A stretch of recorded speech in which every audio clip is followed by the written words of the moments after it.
We are back, and we are joined by friend of the show, Jason Myles, co-host of This Is Revolution, the podcast. And Jason has a mini book coming out, and we're here to talk about it. It was called I Was a Teenage Anarchist. Jason, thanks so much for coming on the show. Thank you guys for having me. Sorry it took so long for me to fix my technical difficulties. No, you're fine.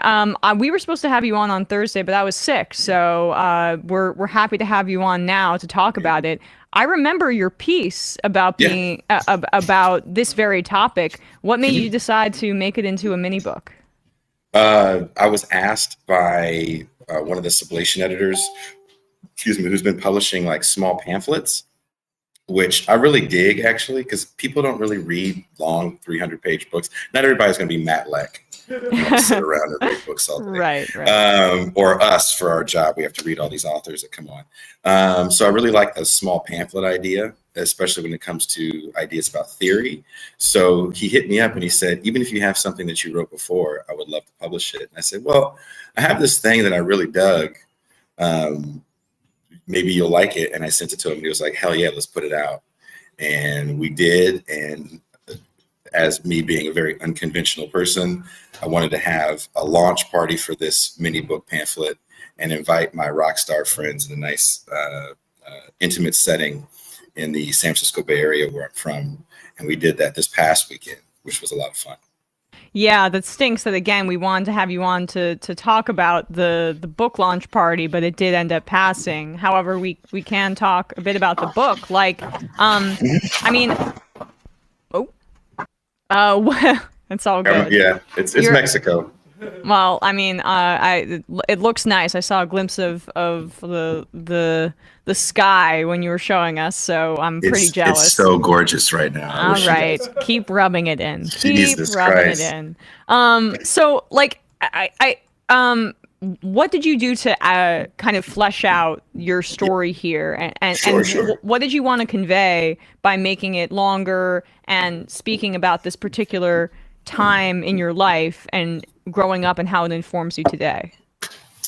I wanted to talk about, because what I saw happening, in my opinion, and I don't know if you guys agree with this, what I see with kind of a left in its, as one friend said, embryonic stages right now, that really comes out of, in my opinion, more so the 2016 Bernie Sanders campaign. There are these two cultures that kind of fight against each other that I saw coming up in heavy music. And those are the cultures of deconstruction, which is the culture of no, and the culture of authenticity, which says, like, you can't be part of my movement because you're not cool enough, or you're not wearing the right thing, or you're not saying the right things. And I felt like those two things were kind of working against each other to nullify the movement, to grow beyond kind of a small niche milieu into the mainstream. So I juxtaposed the left with kind of the early stages of hardcore punk music. And, what were some of the, not to spoil the whole book, but what were some of the main contrasts and connections that you found? One of the things that I found is, like, co-optation is going to happen to your movement as you're kind of struggling for authenticity and realism. And you have to ask yourself a bigger question, which is, are you, and I say this in the book, are you raging at the machine, against the machine, or are you raging to be a part of the machine? And one of the things that I kind of came to the conclusion, and in talking to the guys at the live show the other night, they didn't necessarily disagree with it too much, that almost this music becomes like a cottage industry for people that can't get into the mainstream. Because once they get access into the mainstream, they don't mind playing all these corporate festivals, right? They don't mind playing Vans Warped Tour. They don't mind, getting sponsorships and playing these huge corporate venues. So what was the real meaning of what they were trying to do? And then you look at a band like Nirvana.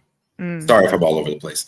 And Nirvana, in my opinion, we can talk about grunge and how it's not a genre all day long. That's probably another show that Sam would probably prefer to be on. But they're hardcore punk. They have their roots in hardcore punk. I mean, when Kurt Cobain kills himself, Dave Grohl picks up Pat Smear from the Germs and and Chris Novoselic joins my friends in Flipper, two seminal hardcore punk bands. But you change the name and of the genre of music, and it's more easily consumable to the masses.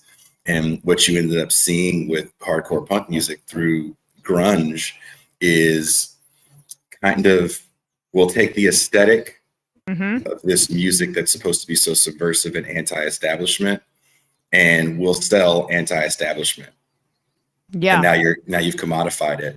And well, Kurt hated that. I mean, that's he did. I was a big Nirvana fan in my teenage years. I read Heavier Than Heaven, and you know, there's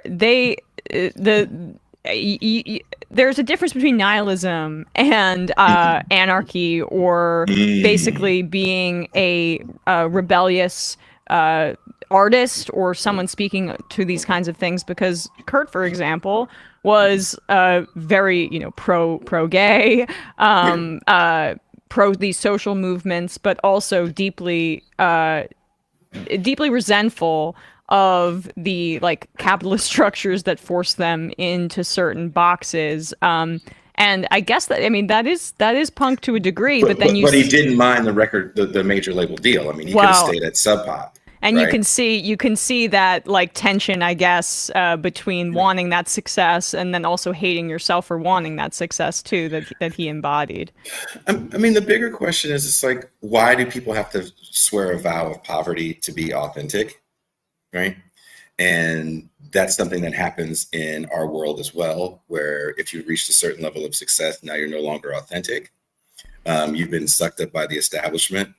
But again, the culture of deconstruction, which I just kind of call the culture of no, and a lot of this music is just kind of anti-everything. And in the end, what was hardcore really? I mean, definitely there's aspects of people from the genre that had politics, like Jello Biafra, but he doesn't represent every group or person in the scene as well. And you kind of have, if anything, kind of anti-consumerism is the biggest thing that you get out of that, which is kind of what you see still now. Like the best capitalism is anti-capitalism, right? Being able to sell anti-capitalism as this cool subversive thing. And to me, what you end up getting is your leftism, if you will, much like your punkness or realness, becomes a lifestyle brand. Yeah.